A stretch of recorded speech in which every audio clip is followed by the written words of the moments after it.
عضلات الدراع تقريبا هي من اهم العضلات اللي اغلب الناس بتحب ان هي تمرنها او تقويها وبتركز عليها. ممكن يكونوا مش بيمرنوا كل جسمهم ومركزين بس على دراعهم عشان لما يجوا يلبسوا مثلا اي تي شيرت او اي حاجه يكون دراعهم شكله حلو فيه. فالنهارده انا جايب لك شويه تمارين وهعرفك بالظبط تعمل ايه عشان تقوي دراعك في البيت.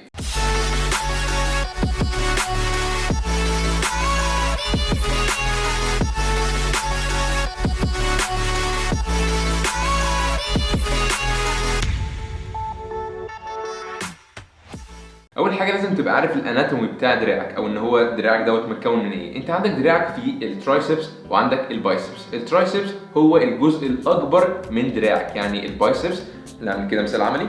الترايسبس بصوا انتوا شايفين الجزء ده مش بس الجزء ده الترايسبس، لا ده كمان من ورا في كل ده كده ترايسبس. البايسبس هي مجرد الحته بس اللي هي هنا كده معايا، فاهمني؟ فالترايسبس هو بيمثل حوالي من 60 ل 70% من حجم دراعك، يعني دراعك كده ككل هو عباره عن ترايسبس. فانا بحب عموما سواء في الجيم او في البيت ان انا بمرن الترايسبس الاول قبل البايسبس. ليه؟ عشان لما اكون انا لسه رايح الجيم او في البيت مثلا بتمرن عادي ولسه فيها باور او لسه فيها طاقه اقدر ان انا احطها في التمرين، اركز اكتر على الجزء الاكبر من دراعي. بعد كده البايسبس باجي ان انا ابدا امرنها واحط لها مجهود من التمرين بتاعي. بعدين حتى احط لك تمرين الترايسبس قبل البايسبس في التمرين بتاع النهارده.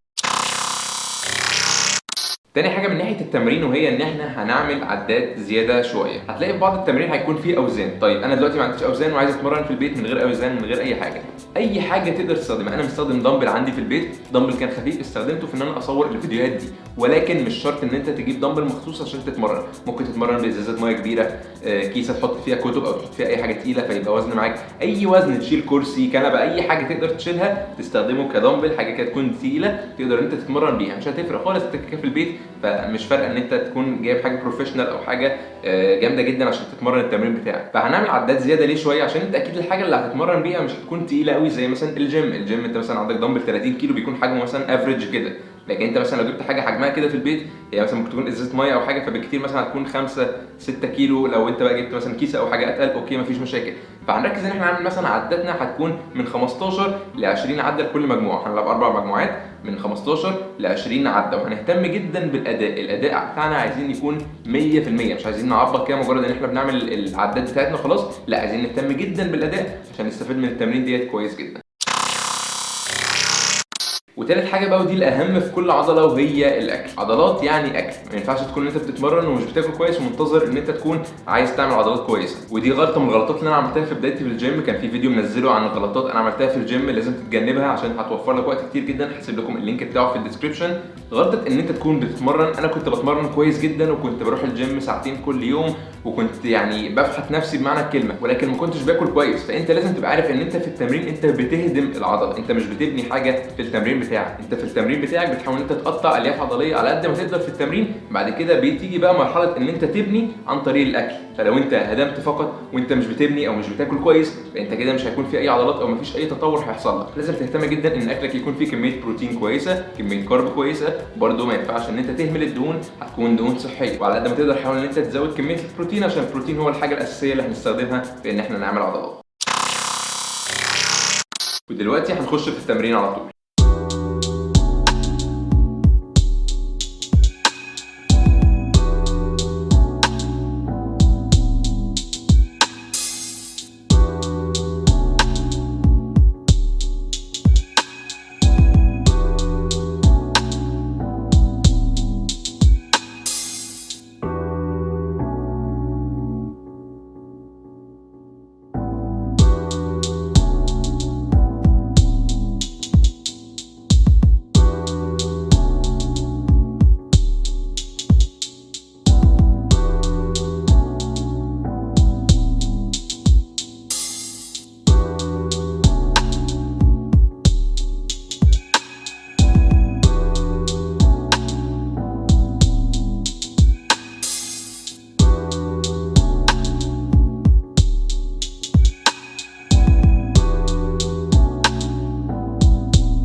كده شباب ده يكون فيديو النهارده. ده كده تمرين دراع تقدر تعمله في البيت، هيقوي لك دراعك جدا وهيساعدك ان انت كبدايه او مرحله تقدر تاخدها. لو انت تقدر ان انت تنزل الجيم وتقدر ان انت تتمرن في الجيم هيكون احسن بكتير جدا ليك. ولكن لو انت هدفك مش ان انت عايز تعمل عضلات او ان انت عايز تكون بادي بيلدينج او اي حاجه من الحاجات ديت، مثلا مجرد عايز بس قوه زياده شويه لجسمك وان دراعاتك تبقى اقوى ويبدا حجمها او شكلها يبدا يتغير، تقدر تطبق التمارين دي هتساعدك جدا في النقطه دي. كده نكون وصلنا لنهايه الفيديو النهارده. اتمنى ان الفيديو يكون عجبكم. ما تنسوش تعملوا سبسكرايب وتعملوا لايك للفيديو ده، وتكتبوا لي في الكومنتس تحت لو في اي حاجه عايزين تسالوها او حاجه عايزين تعرفوا عنها، سواء تغذيه، تمرين، اي حاجه هتيجي في دماغكم اكتبوا. او لو فكره فيديو او حاجه محتاجين ان انا اشرحها بالتفصيل تقدروا تكتبوها لي في الكومنتس تحت. وما تنسوش برضه تشغلوا زر الجرس عشان اول ما انزل فيديو يجي لكم نوتيفيكيشن ان الفيديو الجديد نزل. وللناس اللي ما تعرفش ميعاد التنزيل، هو كل يوم جمعه الساعه 1 الظهر بتوقيت مصر. ولو انت بقى مش متابعني على الانستجرام والتيك توك والفيسبوك هتلاقي طبعا اللينكات بتاعتي في الديسكربشن، انزل شوف هتلاقي ستوريات بتنزل هناك كل يوم وفيديوهات هزار وضحك وحاجات كتيره جدا بتنزل هناك. روح تابعني ومش هتندم. وللتدريب الاونلاين والبرامج المخصصه تقدر تتمرن معايا وهساعدك ان انت توصل لاحسن شكل جسم انت عايز توصل له في حياتك. كل الحاجات دي مش هتكون اللي هو انظمه انا بغصبك على حاجه معينه، لا انا ببعت لك لسته كبيره جدا